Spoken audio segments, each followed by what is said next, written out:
Ils sont censés vous faire gagner du temps, on les appelle les raccourcis, et pour Windows ou pour votre navigateur en toute fin de vidéo, je vous en donne 40 aujourd'hui. 40 extraordinaires, pas CTRL-C, CTRL-V, des vrais trucs que moi, je ne connaissais même pas, avec 18 ans d'informatique derrière. C'est pour vous dire si c'est un peu des raccourcis qui valent le détour. Hey, salut les noobs et bienvenue dans cette toute nouvelle vidéo. Les raccourcis, vous l'avez compris, on va aller voir des raccourcis un peu secrets. Juste avant de commencer la vidéo, merci, énormément merci à celles et ceux qui soutiennent la chaîne tout simplement. On est parti vers les 40 000 abonnés. Merci à ceux qui lâchent des pouces bleus, qui partagent ou qui s'abonnent. On y va, c'est parti, c'est les 40 raccourcis. Premier raccourci, Windows plus flèche haute ou flèche basse. Cela va agrandir la fenêtre ou la réduire, et si vous essayez avec les flèches gauche ou droite, vous allez pouvoir déplacer la fenêtre tout autour de votre bureau. Windows A va ouvrir un petit menu en bas à droite qui va vous permettre de changer l'éclairage, l'accessibilité, de partager éventuellement votre écran, de projeter ou tout simplement de baisser ou d'augmenter votre son. Autre raccourci et non des moindres, Windows plus D. C'est juste tout simple, ça permet, regardez sur mon écran là, j'ai 3 fenêtres, et si je fais Windows D tout simplement, et bim, ça nous montre le bureau, en gros ça réduit toutes les fenêtres, et bim, si je rappuie sur Windows D, ça revient dans son état habituel, dans son état normal. Voilà, Windows D, c'est juste du bonheur. Windows E, c'est très connu, ça permet d'ouvrir l'explorateur de Windows, le poste de travail, là où sont vos fichiers. Windows K permet le partage d'écran vers un vidéoprojecteur ou vers une télévision. Windows I vous ouvre le menu Système. Raccourci extraordinaire. Windows plus L. Windows plus L, quand vous partez, notamment au bureau ou quand vous êtes étudiant, faut verrouiller votre session en fait, parce que quelqu'un peut venir derrière et faire des petits trucs un petit peu chelous. Vous faites Windows L et vous vous barrez, tout simplement. Voilà, regardez, si je fais Windows L, bim, ça y est, 12h59. Je peux plus rien faire, il faut que je retape mon mot de passe pour me connecter. Windows Q vous ouvre le petit menu qui permet de rechercher une application ou un document sur votre PC. Windows R est très connu et permet d'afficher tout simplement le menu exécuter en bas à gauche de votre écran. Windows T, pas très utile celui-ci, permet de faire défiler les onglets dans la barre des tâches au cas où votre souris soit plantée. Ça peut peut-être être utile une fois ou deux, mais c'est pas le meilleur. Windows U permet d'afficher le panneau d'accessibilité. Windows W permet d'afficher le panneau d'actualité pour avoir les news Bing, les news Yahoo. Je ne suis pas sûr que ça soit très utile, mais peut-être que ça plaira à certains ou certaines d'entre vous. Pour celles et ceux qui jouent à des jeux vidéo, notamment des jeux indés, qui n'ont pas le mode clavier français, en gros, quand vous faites Z, ça ne fait rien, en fait, il faut faire W, qui est pas du tout à la bonne place sur votre clavier pour faire avancer. En gros, vous pouvez passer en mode QWERTY très rapidement. Pour cela, il y a une combinaison de touches. Si bien sûr le clavier anglais est inclus en plus de votre clavier français, c'est Windows espace. Et vous voyez en bas à droite, à côté de l'heure, là, tout en bas, vous voyez français et anglais. Donc soit on clique dessus et on se met en français, là je tape AZERTY, ça marche AZERTY. Soit je refais Windows espace et là je tape AZERTY et en fait ça tape QWERTY. Très pratique pour les jeux, pour switcher en moins d'un clin d'œil. Je crois que le raccourci CTRL-SHIFT, ça marche aussi. Oui, ça marche aussi. Ça marche aussi CTRL et SHIFT. Windows CTRL plus 1, 2, 3, 4 ou autre, ça permet d'ouvrir l'onglet sur votre barre des tâches qui est en position 1, 2, 3, 4 ou 5, etc. etc.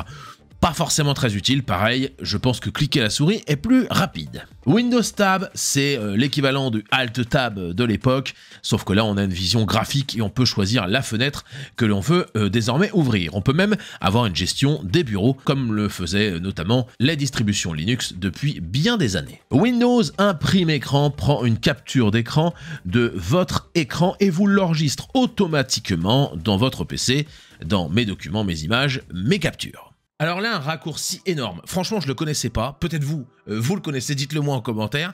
Quand je fais mes vidéos, j'aime bien mettre des petits emojis pour rendre le truc un petit peu plus sympa. Et à chaque fois, je tapais sur Google emoji flèche, emoji cœur, emoji truc muche. Et en fait, sur Windows, il y a une touche qui s'appelle le Windows plus le point virgule.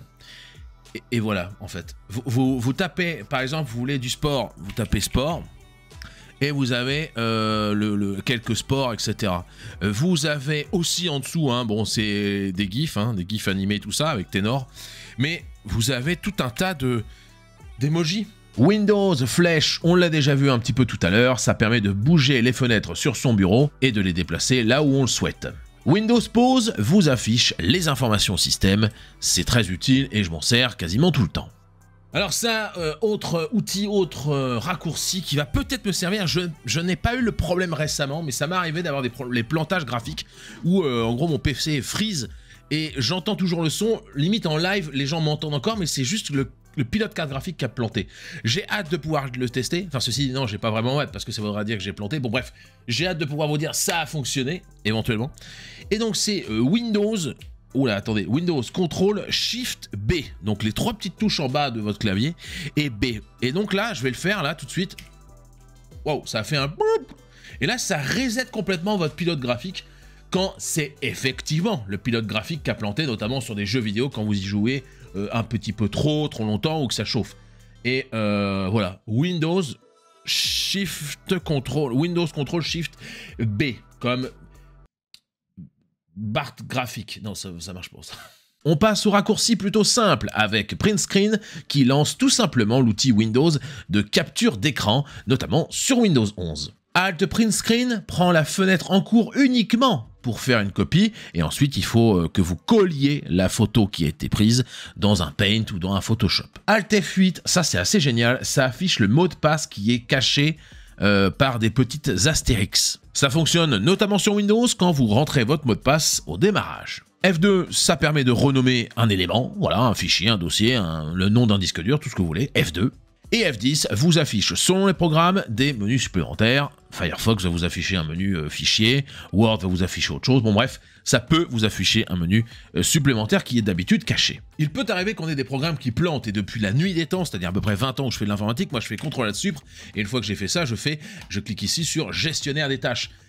Ça, c'est la technique de Sioux, la technique que j'ai fait depuis la nuit des temps, comme je vous dis. Il y a une autre technique pour arriver directement au gestionnaire des tâches, c'est de faire CTRL, SHIFT, échappe, et là, ça ouvre directement le gestionnaire des tâches. Il n'y a pas besoin d'un clic supplémentaire. Voilà, c'est bon, c'est gratuit, on passe au suivant, mais ça me faisait plaisir de vous le dire. CTRL, SHIFT, échappe.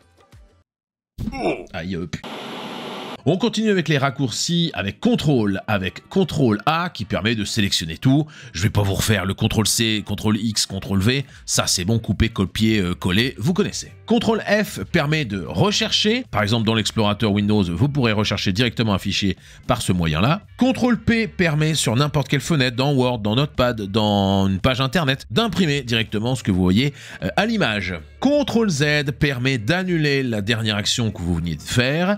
Et CTRL Y permet de la refaire. Très utile le CTRL Z, même si je pense que vous le connaissiez déjà. CTRL plus roulette de la souris permet d'agrandir ou de diminuer une fenêtre en cours. Ça marche avec les navigateurs, ça marche avec Word, ça marche avec pas mal de choses, l'explorateur Windows aussi, ça marche avec plein de trucs. Autre petit raccourci que j'ai appris qui est incroyable. Là, vous voyez, vous avez la barre de recherche. Là, je vais taper CMD. Vous savez, l'invite de commande. Si je clique ici directement, ça me fait une invite de commande normale en mode non administrateur. Sur n'importe quel logiciel, donc ça marche avec Firefox, ça marche avec l'invite de commande, ça marche avec PowerShell. Quand on fait CMD par exemple, on va faire CTRL SHIFT. Au moment où vous cliquez, voilà, où vous appuyez sur Entrée, vous allez cliquer mais en appuyant sur votre clavier CTRL et SHIFT. Et regardez ce qui se passe. Ça l'a lancé en mode administrateur. Allez, on passe désormais aux raccourcis avec les navigateurs, Chrome, Firefox ou Edge Chromium, ça marche avec quasiment tous les navigateurs, soyons honnêtes. CTRL J, dès lors, vous ouvrira les téléchargements. CTRL T vous ouvrira un nouvel onglet, comme CTRL Tab en fait, c'est Tab. CTRL Shift T vous rouvre le dernier onglet fermé. Ça c'est pas mal, si vous fermez un onglet, vous dites « Ah zut, c'est pas celui-là que je voulais fermer », vous faites CTRL Shift T et ça le réouvre. Alt plus flèche gauche va revenir à la page précédente et Alt Shift flèche droite va aller à la page suivante. C'est un peu comme si vous cliquiez sur les petites flèches en haut de votre navigateur. Alors là on est dans les raccourcis pour votre navigateur. Là, on va parler d'un raccourci qui est assez sympa, qui s'appelle CTRL-SHIFT-B. Qu'est-ce que ça sert? Ça sert à afficher ou à cacher ou à masquer la barre, vous savez, la marque des favoris ou des marque-pages. Ça dépend quel est votre navigateur. Mais voilà, ça sert à ça. Je trouve ça plutôt sympatoche, voilà. Les marque-pages, il n'y a pas besoin de toujours, mais CTRL-SHIFT-B, ça, je vais essayer de m'en rappeler, parce que je ne m'en rappelais pas et je le connaissais pas, en fait, tout simplement. Donc, je vais essayer maintenant de l'apprendre. CTRL-SHIFT-B, CTRL-SHIFT-B, CTRL-SHIFT-B. Ça y est, c'est rentré. CTRL H va ouvrir l'historique. CTRL F, c'est un peu le même que tout à l'heure, ça permet de find, de rechercher dans la page. Là par exemple si je cherche Vinka ou si je cherche Tu joues quoi, eh ben je vais pouvoir les trouver tout simplement sur ma chaîne YouTube. Salut les copains d'ailleurs, j'en profite. Hein. Allez, un petit dernier pour ceux qui surfent sur des sites... Pour cela, il y a CTRL SHIFT supprime. Ça marche avec les trois navigateurs que j'ai testés, Google Chrome, Edge, Chromium et enfin Firefox. Vous faites CTRL SHIFT supprime et là vous avez un menu qui va vous afficher intervalle à effacer, la dernière heure, les 2 dernières heures, les 4 dernières heures, aujourd'hui ou alors tout, et comme ça vous pouvez tout effacer ou effacer que les 2 dernières heures, etc. etc. C'est très pratique, mais moi personnellement je ne le fais jamais, j'ai pas besoin d'effacer l'historique. Parce que j'ai le mode privé. Alors, voilà, c'était le dernier raccourci. On passe en studio pour l'outro. Et moi, je vous dis, OK, let's go! Voilà, c'était ridicule. Je n'irai pas par 4 chemins, j'irai sans raccourci. Merci d'avoir regardé cette vidéo sur les raccourcis Windows ou sur les raccourcis des navigateurs Internet. À la semaine prochaine, et comme chaque fin de vidéo, je vous dis salut, bande de noobs.